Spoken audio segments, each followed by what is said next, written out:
성경 보겠습니다. 마태복음 25장 31절입니다. 마태복음 25장 31절입니다. 제가 읽겠습니다.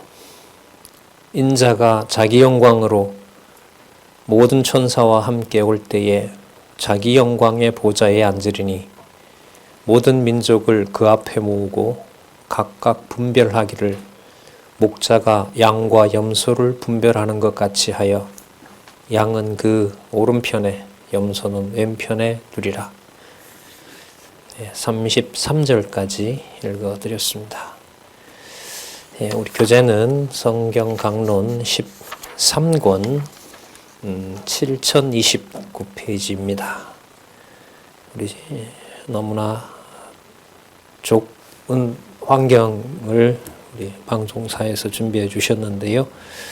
우리 결론을 잠시 살펴보고 본문 확인하도록 그렇게 하겠습니다. 지금 25장 31절에서부터 33절까지 읽었죠. 바로 이 내용이 들어 있습니다. 여기에 왕위의 직임을 가지고 오신 바로 그리스도이신 예수께서 심판의 방법을 가르치심으로 당신이 심판주이심을 증거하시는 겁니다. 그러니까 그리스도의 왕직에서 예수님 기준으로 봐도 미래이고요. 지금 우리 기준으로 봐도 미래에 이미 이루어질 심판을 확정해 주신 거죠. 그 방법이 무엇인지 우리는 지난번에 25장 앞부분에서부터 좀 살펴봤었죠. 거기에 보면 슬기롭고 지혜 있는 그 처녀 비유가 나오죠. 그리고 그렇게 이제 되라는 게 아니라 그렇게 심판을 준비해 놨다는 겁니다. 그리고 어떤 자들이 있냐면 착하고 충성된 종이 있는 거죠. 그리고 악하고 게으른 종이 있는 겁니다. 이렇게 말씀하실 수 있는 이유는 미래의 심판주이시기 때문에, 또 물론 현재도 심판하시죠. 이제 거기에 모든 과정들이 바로 이제 심판을 하시기 위한 그런 과정을 섭리하고 계신 거니까요. 그 과정은 저런 사람이 어떻게 흥하지라는 의문이 있고, 저렇게 복음을 전하는데 왜 저렇게 고통과 고난을 받아야 되지? 그건 이제 나중에 최종 심판을 하실 때 그게 모두 확정이 되는 겁니다. 그리고 이제 오늘 살펴볼 내용이죠. 31절부터 보면 심판 때에 오른편에 있는 자와 왼편에 있는 자를 심판하셔서 창세로부터 준비된 나라를 주시는, 이게 이제 앞으로 이루어질 내용이라고 할 수 있겠죠. 이 내용이 왕위의 직임과 관련해서 저희들이 지금 살펴보고 있고요. 오늘은 아마 글쎄 28장까지 갈 수 있을런지는 모르겠습니다만은 26장부터 28장까지 요 심판 내용하고요, 심판 방법을 말씀하시는 것은 당신이 천국의 왕권을 가진 분이라는 사실을 확정하는 겁니다. 미래 일까지 이미 다 정해놓으셨다고 말씀하시는 거기 때문에, 자, 그 다음에 연결이 중요합니다. 그것과 이 제사장 직임과의 관계입니다. 그래서 이건 본문에 나오는 그 개념들을 아주 유심히 봐야 돼요.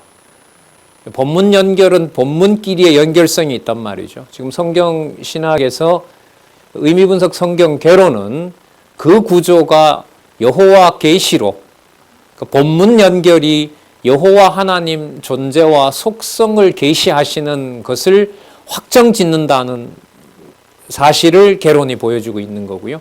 그게 이제 본문을 이어가는 하나의 그 원리와 토대가 되는 겁니다. 그러니까 양쪽 다를 보셔야 되는 겁니다. 그래서 이 개론 구조를 이 정도만 가지고 본문을 보면 충분하다고 저는 생각을 합니다. 이 개념들을 확인하는 것이, 저도 지금 계속 이 개념들을 논리적으로 연결시키잖아요.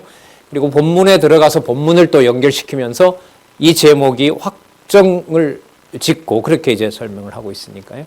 그래서 지금 25장 부분의 심판 방법을 마무리하시면서 그 내용이 제사장직임과 어떻게 연결을 하고 있는지, 그래서 성경은 강론지위 1페이지부터 9882페이지인 것처럼 성경도 창세기부터 계시록까지 모두 연결되어 있는 권위 있는 하나님의 말씀이다라는 그 결론을 우리가 얻을 수 있으면 좋겠습니다. 자, 제사장 직임의 연성치는 희생의 준비부터 시작해서 나중에 부활까지 부활의 권세에 의한 성취까지 이제 진행이 됩니다. 그건 이제 그 다음부터 살펴보도록 하고요.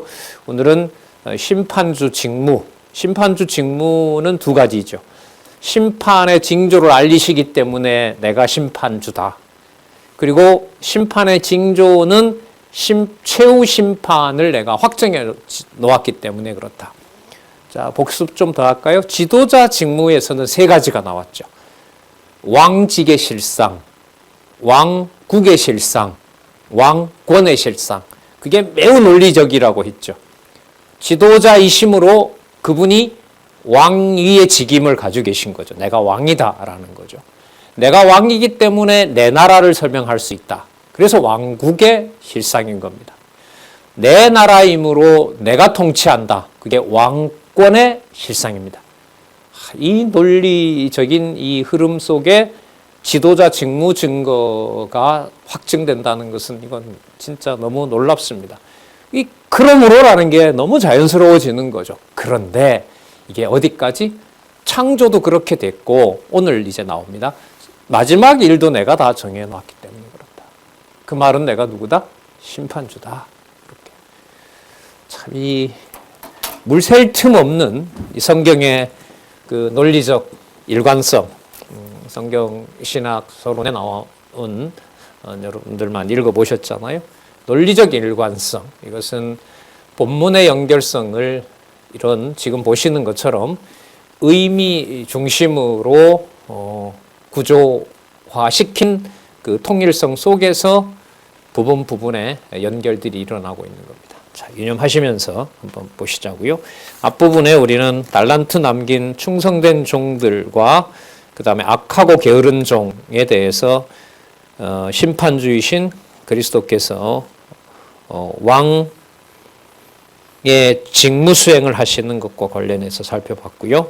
자, 그래서 마지막 날에 창세전에 정하신 나라를 주신다는 내용이 오늘 이제 31절부터 지금 확인하고 있는 내용입니다.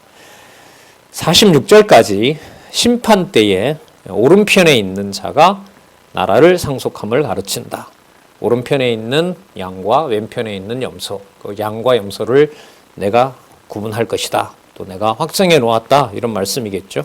31절 인자가 자기 영광으로 모든 천사와 함께 올 때에, 그러니까 천군 천사들, 하늘에 있는 모든 권세들이 이 땅에 성취되는 천국, 우린 저기 멀리까지 가면 아담에게 약속하셨던 3대 언약, 실체적인 언약, 창세전 영원한 언약과 성취 속에 약속하셨던 영원한 천국, 그 모든 확정되어 있는 창세전의 모든 권세를 아담에게 줬지만 아담에게는 첫 아담은 그건 실체적으로 확증을 해주지 않았습니다.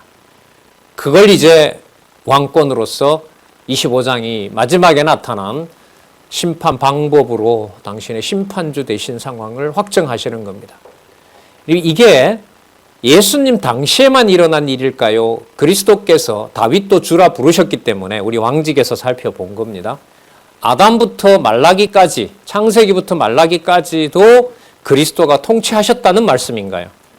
지금 이 부분을 읽어보면 미래 일도 확정해 놓으셨기 때문에 또 본문에 가면 창세로부터 내가 준비해놨다는 말씀으로 보면 창조와 심판의 통치권을 내가 가지고 있다는 것을 이미 확인할 수가 있습니다. 자, 그렇다면은 창조로부터 지금까지 구약의 모든 언약의 내용들도 그리스도가 영원한 통치권으로 통치해 오셨다라는 말을 우리는 여기서 충분히 할 수 있는 겁니다. 이 감을, 이 내용을 이제 제사직에 가서 아주 비참한 모습으로 그 희생을 당하시는 내용에서도 이 왕권을 꼭 기억을 하셔야 돼요. 그건 세상에 있는 언어로는 설명할 수가 없는 언어이기 때문에 그 기록한 말씀에 우리가 집중해야 될 이유가 있다고 봅니다. 자, 모든 천사와 함께 확정해 놓으신 왕권을 천년왕국에서 첫 아담에게 줬던 실패했던 나라를 완벽하게 회복합니다. 이런 걸 보여주시려고 세상을 만드셨구나. 그걸 이제 예수님이 지금 말씀하시는 거예요. 내가 영원한 왕이고 통치자라는 사실을, 이런 직무를 내가 수행할 것이라는 거죠. 자, 모든 천사와 함께 올 때에 자기 영광의 보좌에 앉으리니 모든 민족을 그 앞에 모으고 각각 분별하기를, 분리하고 떼어내고 지명한다라는 말도 있는데요. 이게 뭐냐면 넌 거기 있어, 이렇게 되는 거예요. 이게 앞에 이미 나왔죠. 10달란트 받은 자, 그래 너 그거 잘한 일이다. 너는 2달란트, 5달란트 딱 정해져 있잖아요. 그걸 각각 분리하고 각자 자기가 받은 대로, 이걸 우리가 뭐라 부르냐 하면 은사라 그러죠. 이 개념이 사실 나옵니다. 25장 15절에 보면, 우리가 지난 시간에 살펴봤던 내용에 보면 각각 그 뭐라 그럽니까? 재능대로라고 얘기하죠. 하나님이 이미 각자에게 주신 겁니다. 그래서 교회 문화에서 너 왜 이걸 안 해? 라는 말이 안 통한다는 얘기인 겁니다. 자, 그 사람이 어떤 사람의 말을 듣고 하는 것처럼 신용을 한다고 해서 정해져 있는 하나님의 심판이 바뀌지는 않습니다. 물론 양과 염소에 대한 완벽한 여기 있는 대로요, 분별하시는 통치권은 그리스도에게 있습니다. 이 내용이 이 다음에 어떻게 이제 연결되는지 한번 좀 긴장하시고 봐야 될 것 같습니다. 이게 교회 문화에 이게 지금 창조로부터 드러나고 있고 2000년 전에 약속하셨고 약속하신 성령께서 오셔서 지금 교회를 설립해서 영광의 보좌에 앉으시는 천년왕국 때까지 지금 이방인 시대를 마지막으로 지금 섭리하고 계시기 때문에 교회 문화에서 그리스도의 왕되심이라고 하는 것은 매우 중요한 거고요. 특히 성경 본의를 확인을 하고 있는 이 성경신학 연구자들과 지체와 우리 동력자들은 이 지상에서 보여주는 교회가 하나님 나라의 실체를, 형제 관계를 통해서 어떻게 보여주는지를 예수님 여기서 얘기하고 있습니다. 심판하실 내용을 우리가 자칭 하나님 자녀라고 하면서 심판받을 방법이 무엇인지, 심판할 내용이 무엇인지 알려줬는데 그 심판 내용을 우리가 따라가면서도 심판 대상이 되면서도 그걸 하나님 자녀라고 자기에게 아주 미련한 소리를 하는 일이 벌어지는 겁니다. 그래서 이게 긴장된다고 말씀드리고 매우 조심스럽다라는 어떤 인간적인 말씀을 여러분들에게 드리는 겁니다. 보시자고요. 33절, 양은 그 오른편에 염소는 왼편에 두리라. 분별해서 심판하신다는 거죠. 자, 그리고요 34절에 그때에, 자, 이 그때 접속사 매우 중요하죠. 이건 정해져 있기 때문에 이런 말씀을 하실 수 있고, 성경 본문의 연결고리 마태복음에서 그때에 임금이 그 오른편에 있는 자들에게 이르시되, 이 자들이 누군가 한번 보자고요. 자손 언약과 관계되고요.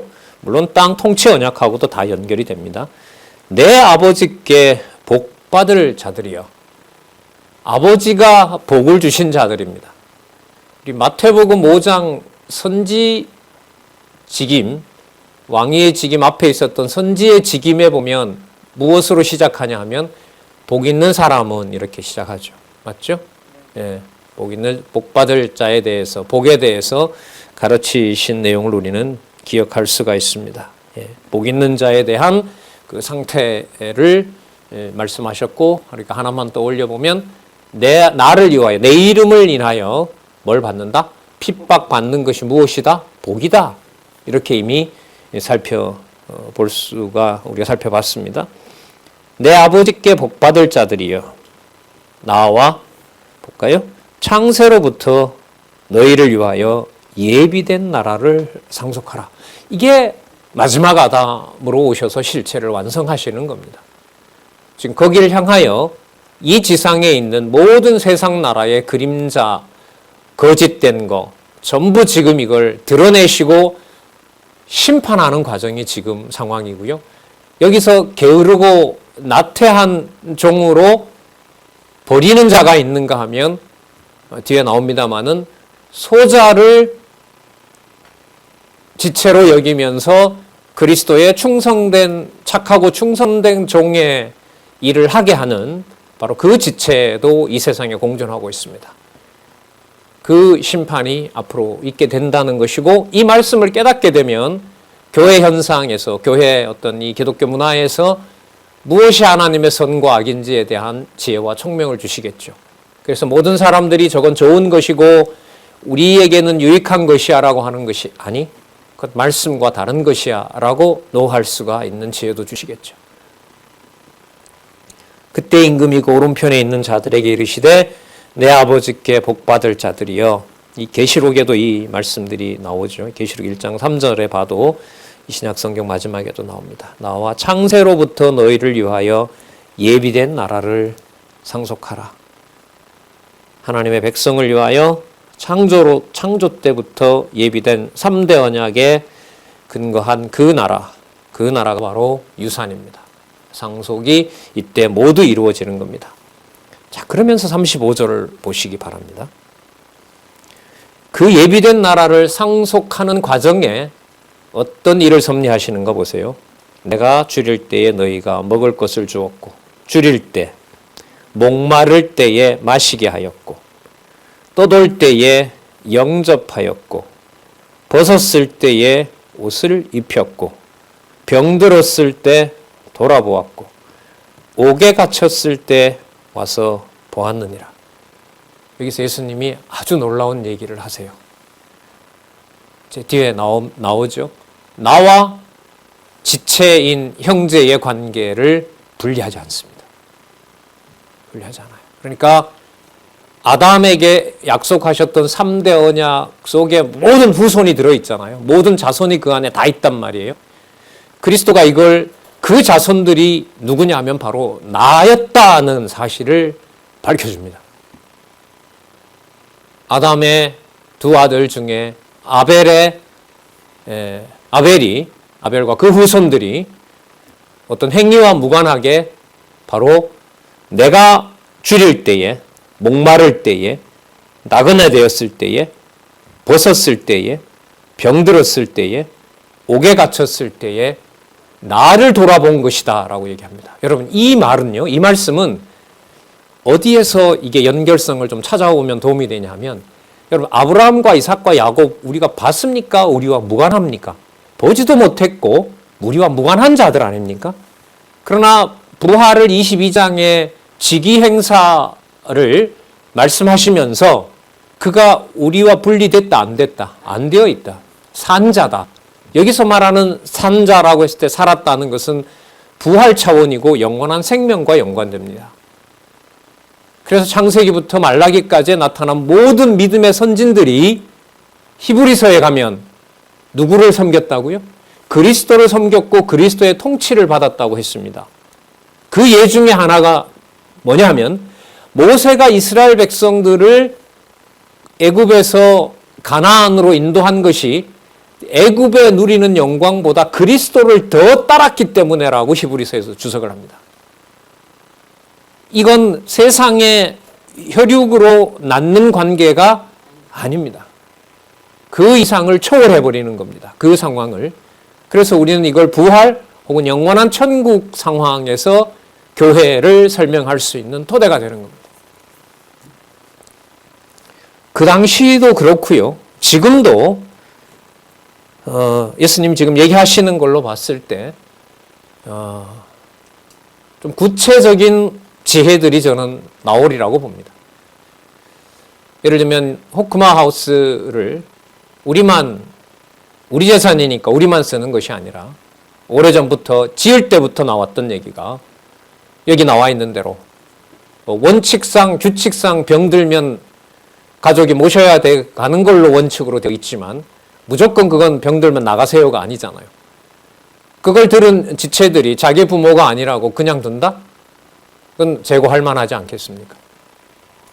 교회가 있으면 지금 코로나 상황이니까 자유로운 교제가 되지 않지만 하지만 어떤 한 공간은 지금 교회 동력자 협회에 있는 분들도 특히 아프셔서 많이 오죠. 지방에 온 분들이 딱한 경우가 많습니다.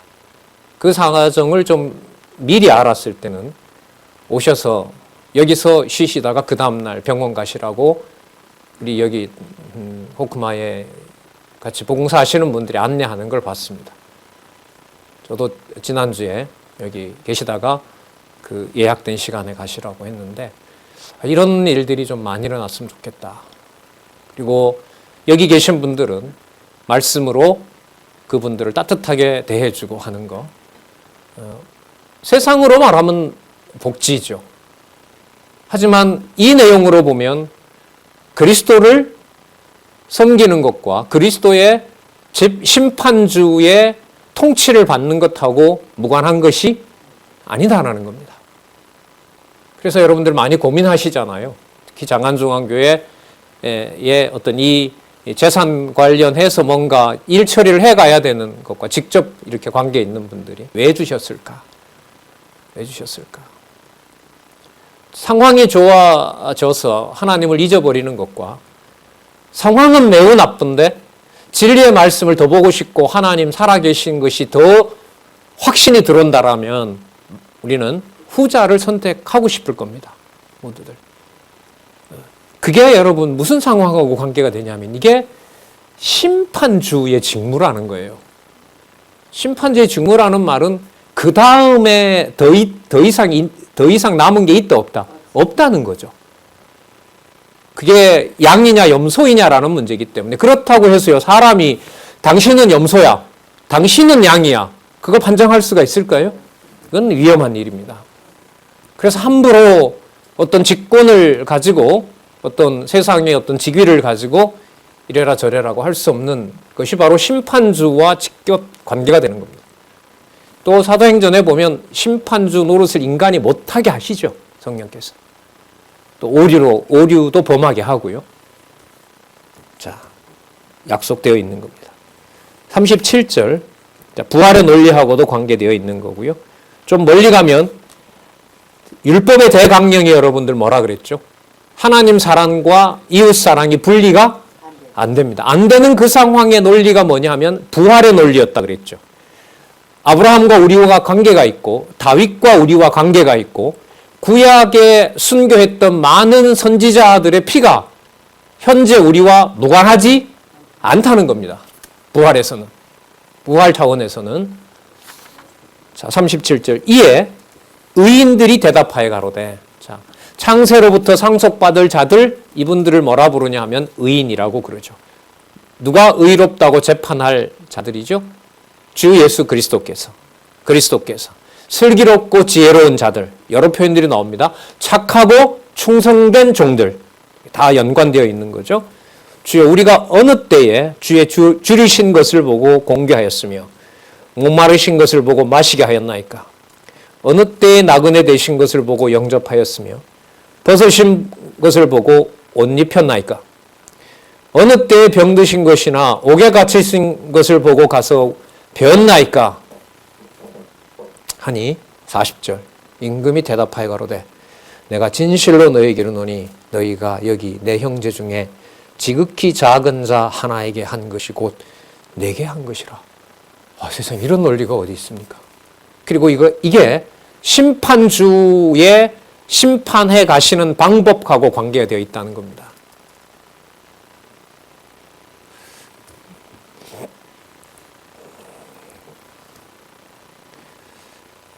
몇 년 전에 이 저자랑 여러 그 분들이 논의를 가진 게 있었습니다. 이렇게 후원을 했는데 이런 결과 어떤 1%의 결과도 좋게 돌아오는 것 없이 기대한 것이 다 무너졌는데 이래도 더 해야 됩니까? 라고 했을 때 이 저자인 원로께서 그때 하신 말씀이 주고 바라니까 그렇죠. 말이야 그냥 편하게 하세요라는 건데 본인도 그런 얘기 하시더라고요. 20대에 농촌 계몽운동할 때 마음으로는 말로는 본인이 작물을 소출을 내서 그것으로 노트와 연필을 사줬을 때 한 사람도 남지 않고 다 시골을 박차고 떠날 때 거기서 서운한 감이 몰려왔다 그래요. 근데 조금만 더 생각해 보니 내가 바랬구나. 바랬구나. 예. 이런 사람에게 어떻게 해? 이 사람은 아니잖아. 참 조심할 생각들이지 않습니까? 그죠? 예. 그러다 보니 여러 삶의 경륜이 또 신앙 가운데 그런 걸 많이 겪은 신앙의 선배들이 우리가 어떤 그 윤삭교회 할 때 그렇게 이제 권하잖아요. 거기에 원로로 계신 장로님이나 권사님이 계시냐고. 그게 여러분 순서 만들려는 거 아닙니다. 이 심판에 처하지 않고 자기 욕심대로 하고 합리적으로 따지는 일이 인간의 편의대로 갈까봐 우려하고 염려하는 것 때문에 그렇습니다.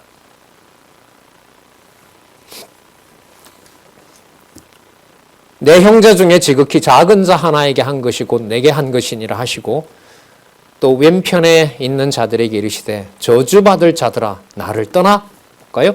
마귀와 그 사자들을 위하여 예비한 영영한 불에 영원한 심판의 불이겠죠. 여러분 예수님께서 성령과 불로 세례를 주신다고 세례 요한 얘기했던 것이 여기서 왕권이라는 사실을 우리가 여기서 확인할 수 있습니다. 그러니까 성령으로 모든 것을 심판하시는데 거기에 누가 있습니까? 착하고 충성된 종이 있고 의인들이 있고 슬기롭고 지혜로운 신부가 준비되어 있는 겁니다. 그리고 예수님은 이걸 더 실질적인 천국 생활로 가지고 오셔서 소자에게 하는 것이 당신에게 하는 것이라는 것과 일치시켜버리는 겁니다. 참 조심스럽습니다. 저 같은 사람은 여러 혜택들을 많이 받죠. 예, 수고한다 그러고 가서 여비한다고 적지만 갔다 차 마신다고 지방에 갈 때마다 그렇게 쌈짓돈 꺼내주는 권사님부터 시작해서 도대체 나 뭐지? 내가 뭘까? 이런 생각들을 참 많이 하거든요. 참 두려운 순간이 더 많고요. 자, 마귀와 그 사자들의 종노릇이 될까봐 너무. 자, 42절. 내가 줄일 때에 너희가 먹을 것을 주지 아니하였고 목마를 때에 마시게 하지 아니하였고 나그네 되었을 때에 영접하지 아니하였고 벗었을 때에 옷 입히지 아니하였고 병들었을 때에와 옥에 갇혔을 때에 돌아보지 아니하였느니라 하시니. 여러분 병들고 옥에 갇힌 것은 여러분 우리는 이미 선배들을 가지고 있습니다. 우리가 저도 아직 안 가봤는데 너무나 가고 싶은데 참 안 나네요. 서대문 형무소는 우리 꼭 한번 가볼 필요가 있죠. 거기가 3.1 운동이 지나면서 기독교인 인구가 몇천 명 단위에서 몇만 명의 세례교인이 나왔던 역사가 여러분 서대문 형무소입니다. 교회사를 읽어보면. 그거 쓰시려고 한 거예요. 뭘 방법이 없잖아요. 그러니까 어떻게 했냐면 일본 순사라 그랬죠. 일본 순사들이 수천 명, 수백 명 갖다 가둬 놓으면 그 안에서 뭐 하는 거죠? 말씀 전하고 거기서 세례 받고 잘하시는 대로 33인 가운데 절반 정도가 다 기독교인이었지 않습니까? 그런 일을 하시더라고요, 하나님께서. 그리고 간수한테 뇌물이라도 주면서 갇혀있는 목사님 안부가 궁금해서 가서 굶주리고 병든 걸 돌아보고 그런 바탕 위에 여러분 한국교회가 섰기 때문에 이 한국교회가 잘못된 방향으로 가더라도 비난으로 갈 수가 없어요. 예. 북한은 어떻고요 지금. 예. 오늘 오니까 강사님 오늘 깔끔하게 입었냐라는 건데 순간 지난주에 받았던 도망가기 가장 좋은 복장으로 야외에 가서 성경 읽다가 북한 그 감시원들이 오면 주랭랑을 놓는 그 일이 지금 일어나는 현실이거든요. 그 보고가 저는 거짓되다고는 생각하지 않습니다. 하나님께서 어떤 통일을 준비해놓고 계신지는 모르겠습니다. 그리고 동방의 예루살렘이라고 들었던 그 평양을 중심으로 한 그곳이 100여 년 전이죠. 그죠? 그 100여 년 후에 한국 교회는 물질적으로 또 우리로 말하면 영적으로 이런 풍요 가운데 있는데 하나님이 어떻게 이걸 통일을 다시 시키고 회복시키실지 또 그대로 두고 말씀을 저렇게 모질게 깨닫게 또 듣게 하실는지 잘 모르겠습니다.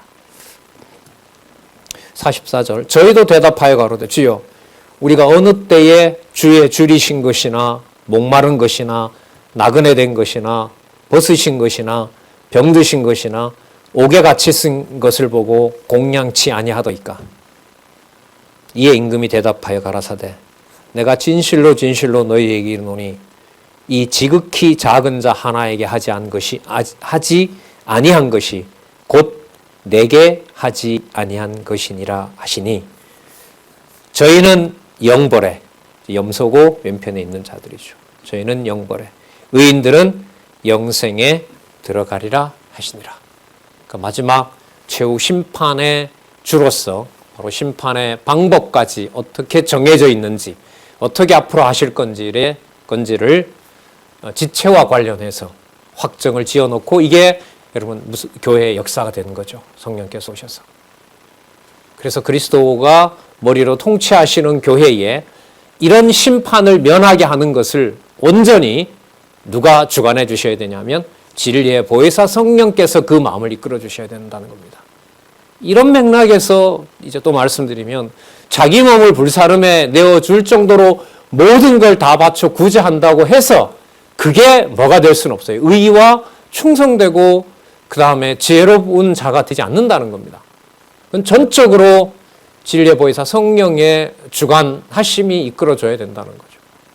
게으르고 나태한 경우로 복음의 평안함이라고 자기를 속이는 자가 있는가 하면 교회에 들어와서 사도 바울이 했던 봉사보다 더 많은 봉사를 하면서 결국은 사도 바울이 전한 복음을 왜곡하고 자기 사람으로 드리려는 요한계시록에 또 요한 1, 2, 3서에 나오죠. 적그리스도들, 사단의 회 이런 것들이 교회 안에 있는데 그 분별을 우리가 어떻게 할 수가 있겠습니까? 그래서 호크마우스는 인간적으로 말하면 과제입니다. 진리의 말씀으로 하나님의 말씀을 전할 수 있는 여러 시도들이 있었죠. 외국에 인도에 있던 분들 또 중국에 있던 분들 또 외국에 있었던 분들 많은 분들이 사실상 한 10여 년 사이에 코로나 전에 다녀가지 않았습니까? 어떨 땐 서운한 것도 많았어요. 저렇게 몇 날 며칠을 마치 소개할 것처럼 얘기해서 그 밤잠을 설치면서 3박 4일 동안 2박 3일 동안 어떤 자료를 주고 기대를 하죠. 근데 그 다음에 이제 소식이 이제 뚝 끊어지고요. 그럴 때는 좀 다시는 보고 싶지 않다 이런 마음이 드는데 이게 진짜 인간적인 생각이죠. 그 판단을 왜 다 내가 하려고 하냐 말이죠. 자, 심판 방법을 말씀하시면서 왕위의 직임을 성취하신 내용이 있고요. 이 제일 마지막에 보면 여러분 영벌과 영생의 심판주인데 이 심판주이시기 때문에라고 말씀드립니다. 때문에 여기에 근거해서 영벌에 처할 자와 영생에 속할 자 중에 영생에 속한 자를 위한 당신의 통치가 영생에 속한 자를 확보해 주시고 확정해 주시는 그 통치가 26장에서부터 무슨 직임으로? 제사장 직임으로 성취하시는 내용이 26장, 27장, 28장입니다. 그러면 여러분 제사장 직임에 일어나는 일은 실제로 예수님께서 이 지상에서 희생되시고 죽으시기 전에 온갖 희롱과 모욕을 당하시는 일이지만 그 일이 왕직과 연관이 된다면 그건 어디에 속한 통치의 연장선에 있는 거죠? 하늘에 속한 통치의 연장선상에 있는 겁니다. 아까 줄인 자, 목마른 자, 소자에게 하는 그 일이 이 지상의 논리가 아니라 그리스도가 통치하는 또 통치하실 또 심판하실 내용과 연관되어 있는 거기 때문에 제사직에서 그리스도가 희생되시고 또 비참하게 죽으시는 또 제자들에게 버림받고 팔리고 그 모든 일들이 왕직의 영원한 벌과 영원한 영벌과 영생의 통치자 되신 것을 논리적으로 보면 더 확증하는 거죠. 이렇게 버려진 내가 왕이고 왕의 권한이 축소된 것이 아니라 바로 내 백성에게 내가 대속물로 죽고 내 백성은 내가 마지막 심판 때까지 한 사람도 잃어버리지 않는다는 사실을, 사망 권세가 어떻게 강하더라도 하나도 잃어버리지 않는다는 사실을 비참한 그 제물 되시는 상황을 다 겪으시면서 제사장 직무를 완수하시는 내용이기 때문에 왕직하고 연관이 반드시 되어야 된다. 반드시 되어야 된다. 그래서 선지직임으로 왕직, 왕의 직임으로 제사장직. 그게 본문의 연결성과 개론의 구조를 통해서 우리들이 머릿속에 담고 성경을 하나님의 말씀으로 확증하도록 성령께서 하시고 그 확증을, 그 확신을 다른 사람에게 전하게 하는 거죠.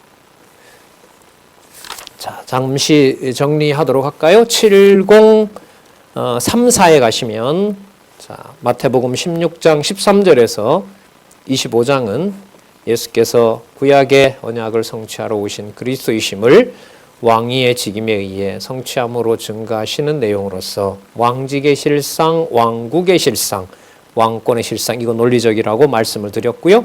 이러한 증거는 여호와 하나님께서 창세전에 작정하신 영원한 뜻에 따라 언약하신 말씀에 바탕을 두고 있다는 거 매 시간마다 말씀드렸죠.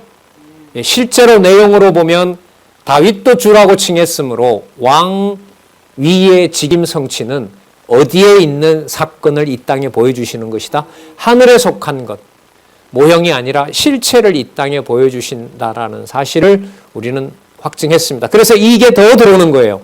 이러한 증거는 여호와 하나님께서 창세전에 작정하신 영원한 뜻에 따라 언약하신 말씀에 바탕을 두고 있다. 자, 우리 이쯤에서 언약과 성취 섭리도를 딱 보면 예수의 언약, 그리스도 성취에 해당하는 예수의 언약이 여기 기록되어 있는 대로 어디와 연관되어 있다? 제일 바깥 그림, 영원적 언약 성취. 자, 중간에 뭐라 나와 있죠?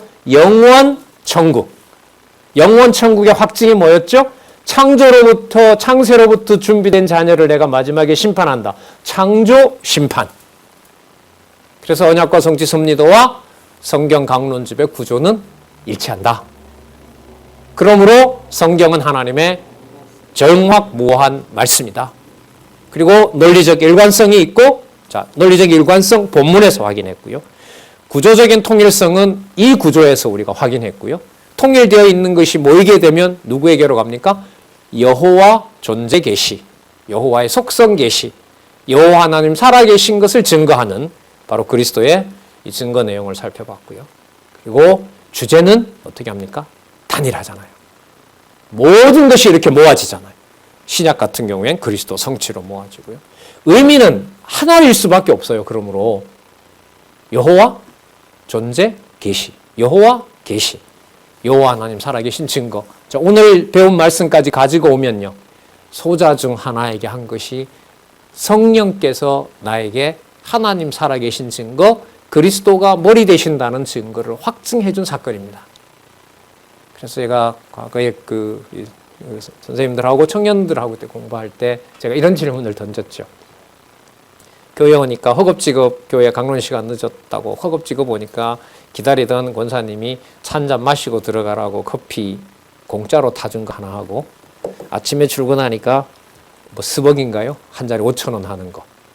그 커피 한 잔을 딱 줬을 때 막 얻은 게 더 즐거워 할 일입니까? 제가 이렇게 도전적인 질문도 드린 적이 있습니다. 양의 문제는 아니죠. 엄격하고 소중하고 그게 바로 이제 그리스도의 심판과 관련되어 있고, 이게 이제 제사장 직임에서 당신이 확보하는 거죠. 확증해 주시는 겁니다. 그게 살아계신 증거가 지체들의 삶에서 확인된다는 거죠. 자, 일찍이, 자, 창세기 1장 28절.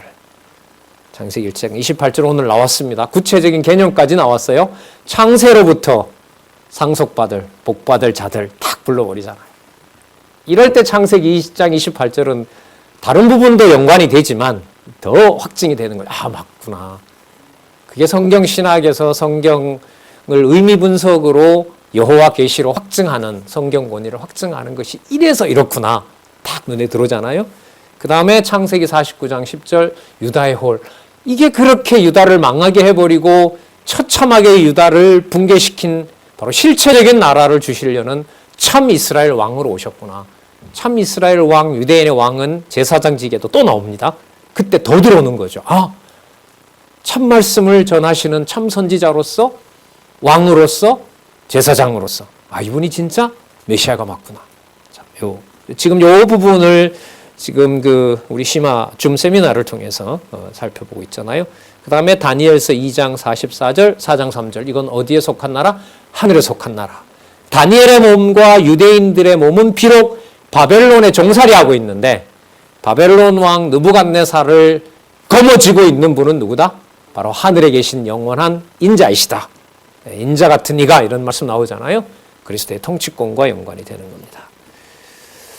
자, 그러면 아까 그 연결고리 말씀드린 것을 염두에 두시면서 제사장 직임에 의한 성취 부분으로 살펴보도록 하겠습니다. 그 첫 번째 단락 내용 개요 나오고요. 내용 분석 나오고, 두 번째 단락 내용에 대한 개요가 나오고요. 그리고 거기에 대한 근거가 나타나고요. 그 근거의 목적은 여호와 하나님을 깨달아 알고 그를 경외케 하려는데 목적이 있다. 자, 네 단락으로 아주 잘 나타나 있습니다. 어제 이 저자인 원로의 강의가 이 부분을 강조하시더라고요. 자, 꼭 염두에 두셔야죠. 왜 네 단락일 수밖에 없느냐? 만약에 누가 5단락으로 만들면 좋겠다. 어떻게 만들려고 하냐? 그랬을 때 이 네 단락의 의미를 모르면 뭐 그래도 되겠지. 이런 단순한 얘기가 되는 겁니다. 거기에 만약에 그 내용이 허용이 돼서 성경 권위, 성경 전체 구조에 영향을 미치는 것을 여러분, 이게 왜 이렇게 되는지를 모른다면 답변이 안 되는 거죠. 그래서 우리 보시잖아요. 지금 이 완간이 된 상황에 이 책에 대한 왜곡이 얼마나 심각한지 여러분들 많이 보시잖아요. 벌써. 이게 그냥 한글로 쓰여지니까 나도 맘만 먹으면 다 할 수 있는 걸로 쉽게 여기는 경우부터, 야, 이거 잘 이용하면 참 좋겠다. 그래서 막 그 저자가 허락한 것처럼 막 조작해서 책을 뜯어 고쳐서 자기 어떤 이름으로 책 내고 이런 경우도 우리가 이미 보지 않습니까? 그 자체 행위가 나쁜 것이 아니라 성경 권위, 여호와 계시의 의미가 혼탁되게 되고, 그 다음에 성도들이 너무 많은 시간 낭비를 하게 된다는 위험과 결국은 하나님 지식에 대한 왜곡이 일어나는 거기 때문에 우리가 경계를 하는 거죠. 자, 먼저 26장 한번 볼까요? 26장 내용은 여기 나와 있는 것처럼요. 희생의 준비에 의한 성취 내용이고요. 이 준비라는 말은 이게 개론에서 우리가 한번 찾아볼 만해요. 이 준비라는 말이 매우 많이 나옵니다. 준비가 처음 어디에 나오는지 혹시 기억나세요? 창세기 1장 28절 전에 일어난 창조 사건이 언약 수립의 준비입니다. 그래서 이 개념은 추천드립니다. 하나님의 언약을 수립하거나 언약을 시행할 때 준비라는 낱말이 제가 알기로 10번 이상 나옵니다. 하나만 예를 더 들어드릴게요. 이스라엘 백성들을 출애굽시키고 내 백성이라는 걸 법으로서 확인해주는 신해선 언약 수립이 출애굽기 19장부터 나오거든요. 맞죠? 출애굽기 19장부터 나오는데 그 출애굽기 18장부터 나오는데 출애굽기 18장부터 시작하는 내용에 무슨 내용이 나오냐면 언약 수립 준비 이렇게 됩니다. 그리고 오늘 여기 볼까요? 희생의 준비. 근데 이 준비가 또 실체적인 언약을 확증하기 위해서 싸매시기 위해서 뭐 한다 그러죠? 때리심. 그러니까 싸맬 준비를 뭘로 해요? 인정사정 없이 때리는 경우로 얘기를 하시는 겁니다. 그러니까 이게 사람의 상식으로 들어오질 않아요. 그리스도가 배반당하는 거 보는 이 상황을 보면 우리가 이해할 수 있는 방법은 아니니까요. 자, 이 개념 좀 유의하시기 바랍니다. 성경 개론 그리고 성경을 읽어 나가는데 그때 보면 꼭 그때에 나오잖아요. 그게 바로 연결고리인데 그 일을 하기 위해서 그때에 무슨 일이 일어났느냐 이런 고리거든요. 그래서 마태복음에서 그때의 준비라는 개념을 유의해서 보시면 좋겠습니다. 자, 그 다음에 여기 보면 죽음의 예비에 의한 성취인데 구약에 언약하신 대로 본인이 죽으신다고 말씀하시고 죽는 것이 희생 준비이고 제사장 직임과 연관된다는 사실을 행위로서 보여주는 내용이 26장에 나타나고 있습니다. 시간 될 때까지 조금 더 보고요. 잠시 쉬도록 하겠습니다. 먼저 죽음의 예비에 의한 성취, 그 민수기와 요한복음에 약속한 내용, 그리고 이사야서에 약속한 내용에 바탕을 두고 있고요. 26장 1절에서부터 16절 예고와 행위로서 예비하시는 내용을 살펴보겠습니다. 그러니까 예고와 행위는요, 앞으로 인간적으로 보면 예수님께서 더 비참해지는 거예요. 그걸 지금 확인해 주시는 거죠. 자, 26장 1절에서부터 5절에 보시면 제물로 십자가에 못 박히기 위해 팔리게 될 것을 예고합니다. 우리는 제사직 이러면 세 가지가 들어가죠. 제물, 구약에 다 나와 있잖아요. 그 다음에 뭐가 있어야 되죠? 성전. 성전만 있으면 되나요? 누가 있어야 됩니까? 제사장. 그러니까 제물, 성전, 제사장. 그 요건을 그리스도가 모두 이루신다고 보시면 됩니다. 자, 보겠습니다. 예수께서 이 말씀을 다 마치고, 여러분 이 말씀이 뭘까요? 앞에 있었던 말씀. 어떻게 결론이 난? 영생과 영벌 내가 다 준비해놓고 내가 심판주다라고 하는 그 말씀. 그럼 지금 이 본문을 보더라도 그 영생과 영벌을 확정지으면서 창세전에 상속 복받을 자, 창조로부터 예비되어 있는 나라의 백성들, 창세로부터 예비된 나라의 상속자들에게 영생을 보장하시고, 그리고 또 게으른 자, 나태한 자, 마귀에게 속한 자, 버린 자, 그런 자들에게는 어디로? 영벌로 보내버리는. 그러니까 여러분, 이 제사 중에 제일 마지막에 감사제, 화목제라 그러잖아요. 그걸 받아주지 않으면 하나님께서 이스라엘 백성도 전부 다 죽음의 자식이 되는 거죠. 심판받을 자식이 되는 겁니다. 그러니까 그 제사 행위가 무슨 성격을 가지고 있습니까? 심판의 성격을 가지고 있는 겁니다. 하나님의 백성과 아닌 자를 완벽하게 분리하는, 그러니까 심판해도 완벽한데 자기 백성에게는 더 확실한 보장을, 그리고 자기 백성 아닌 자들에 대해서는 완전히 마귀의 자식으로 심판해버리는 그 역사와 그 능력을 가지신 분이 바로 제사장 직임을 성취하시는 분입니다. 자, 예수께서 이 말씀을 다 마치시고 제자들에게 이르시되 너희 아는 바와 같이 이틀이 지나면 유월절이라 인자가 십자가에 못 박히기 위하여 팔리우리라 하시더라. 몇 차례 계속 약속을 해 주셨던 거죠. 마태복음 20장, 23장에서 계속 약속해 주셨던 내용을 이제 마지막으로 영생과 영보를 말씀하신 다음에 당신의 제사장으로서 또 제사직을 수행하시면서 당신이 메시아임을 확증해 주십니다. 우리 잠시 쉬셨다가